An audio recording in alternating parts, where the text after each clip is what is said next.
Bismillahirrahmanirrahim. Alhamdulillah. Wassalatu wassalamu ala rasulillah. Amma ba'd. Assalamu alaikum wa rahmatullahi wa barakatuh.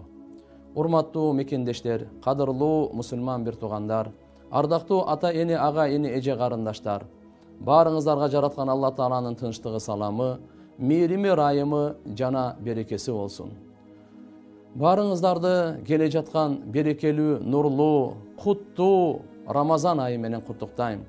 Жараткан Алла Таала касиеттүү Рамазан айдын урматынан, Кур'ан-ы Каримдин урматынан элибизге, журтубузга, мамлекетибизге тынчтык, амандык, биримдүүлүк, токчулук, достук берсин. Урматтуу мусулман бир туугандар, жараткан Алла Субханаху ва Таала Кур'ан-ы Кариминде айтат: "Я айюхаллазина аману, кутиба алейкумус-сиям, кама кутиба алаллазина мин кабликум лааллакум таттакун." Эй иман келтиргендер, силерге Рамазан айынын орозосун парыз кылынды.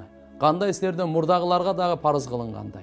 Мүмкүн силер күнөөлөрдү таштап, Алла Таадан коркуп, таква болорсуңар дейт. Урматтуу мекендештер, Рамазан айдын максаты, орозо тутуунун максаты таквалык экен. Таква деген кандай? Биз өзүбүздү күнөөлөрдөн токтотойлу. Арам сүйлөгөндөн, жалган сүйлөгөндөн, бирөөгө жала жапкандан, бирөөнү каргагандан, бирөөнү сөккөндөн тилдерибизди тартайлы. Көздөрүбүздү күнөөлөрдөн сактайлы. Кулактарыбызды күнөөлөрдөн сактайлы. Алкым, кол, пут, ой бардыгын күнөөлөрдөн сактап тазаланайлы, аруланайлы. Оңолуу айы келди. Пайгамбарыбыз саллаллаху алейхи ва саллям айткан: "Ман сама Рамазан иманан ва ихтисабан, гуфира лаху ма тaqaddama min dambi." Ким Рамазан айда орозо тутса, иман менен, жараткан Алланын буйругу деп иман келтирип, жана андан үмүт кылып, соопторду үмүт кылып орозо кармаса, анын мурунку бардык күнөөлөрү кечирилет дейт. Бардык күнөөлөрү кечирилет. Мурунку Рамазан айдан ушу Рамазан айга чейин бардык ортодогу күнөөлөр кечирилип кетет экен. Рамазан айдын касиети эбегейсиз. Пайгамбарыбыз айткан: "Качан Рамазан айы келгенде Алла Субханаху ва Таала буйрук берет экен, бейиштин эшиктерин ачкыла. Бирөөсү дагы аягына чейин жабылбайт экен. Дозоктун эшиктерин жапкыла.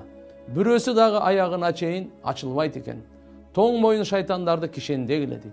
Bir rivayette gelet: "Asmandын эшиктерин ачкыла. Рахмат, мээримдүүлүктүн эшиктерин ачкыла" дейт. Ушундай касиеттүү айда Алла Таала бардык асмандан түшүргөн китептерди Рамазан айда түшүргөн.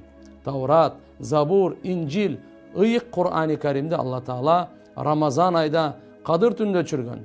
Пайгамбар саллаллаху алейхи ва саллям айткан: "Бул касиеттүү айда бир түн бар, 1000 айдын ибадатынан дагы, сообунан дагы жакшыраак" деген кадыр кечеси.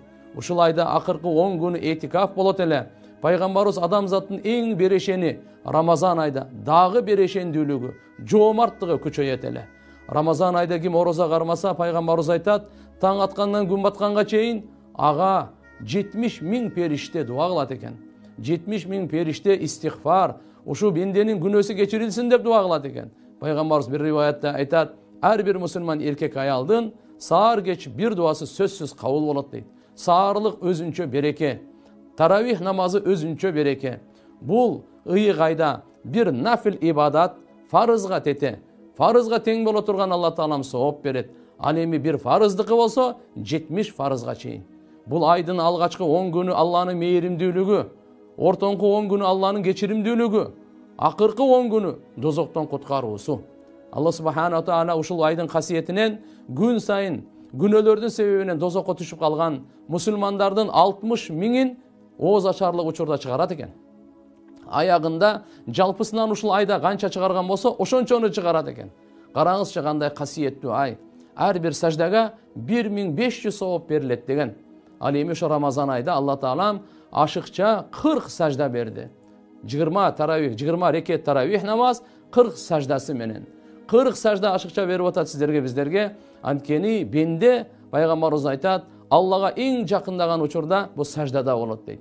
Урматтуу мекендештер, кадырлуу мусулман бир туугандар, келиңиздер ушу Рамазан айда бардык арам ойлорду токтотойлу, жаман мүнөздөрдү токтотойлу, бири-бирибизге болгон жаман күмөндөрдү, жаман каалоолорду, кек сактагандардын баарын токтотойлу. Оңоло турган ай. Пайгамбарыбыз саллаллаху алейхи ва саллям айткан: "Качан бирөөңөр ушу Рамазан айда орозо тута турган болсоңор, анда ал жаман сөздү сүйлөбөсүн деген. Ызуучу салып кыйкырып бакырбасын деген. Эгерде бирөө жаңжалдашып уруша турган болсо, ал менен анда мен орозомун деп эле айтып койсун деген. Пайгамбарыбыз саллаллаху алейхи ва саллям касиеттүү хадисинде айтат, бардык адам баласынын жакшы иштери өзү үчүн орозодон башка. Орозо мен үчүн дейт Алла Таала. Орозонун сообун мен беремин дейт. Ушундай касиеттүү Рамазан айда келиңиздер туугандар, Кур'ан окуп, жүрөгүбүздү, кабырыбызды нурлайлы. Кур'ан окуп, Алла Таала менен сырдашайлы. Кур'ан окуп, Аллага жакындайлы. Кур'ани Карим жараткан Алла Субхана ва Тааланын бүткүл адамзатка берген шифа китеби. Бүткүл адамзатка берген жолдомо, хидаят китеби. Бүткүл адамзатка берген бактылуу жана эки дүйнөнүн бактысыздыгынан кутулуу китеби. Анткени келиңиздер ушу Кур'ани Каримди окуп, жараткан Алла Субхана ва Таалага жакындайлы. Бул ай сабырдуулуктун айы, сабырдуулукка бериле турган ал бейиш. Бул ай кайрымдуулуктун, камкордуктун, бечаралардын курсагын тойгозо турган ай.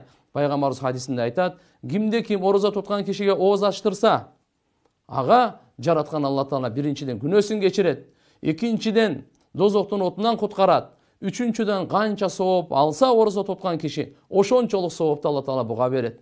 Сахабалар айтышты, о Алланын элчиси, биз баарыбыз адамдын курсагын тойгозо турган деңгээлде мүмкүнчүлүгүбүз жок бизде.